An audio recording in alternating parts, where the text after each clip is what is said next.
Es una empresa de Mallorca que se dedica principalmente al desarrollo de aplicaciones y juegos para teléfonos móviles. Nosotros nos dirigimos a operadores a nivel mundial. Principalmente cierto es que sobre todo en países de Latinoamérica y África serían los destinos ahora mismo con más potencial para Kingmaker, para nosotros.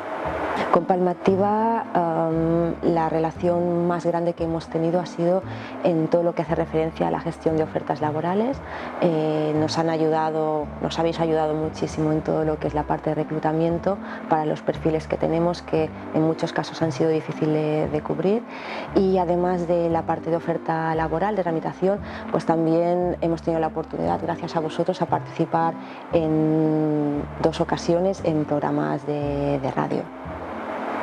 En la página web de Kingmaker tenemos un apartado específico para las personas interesadas en hacernos llegar su currículum.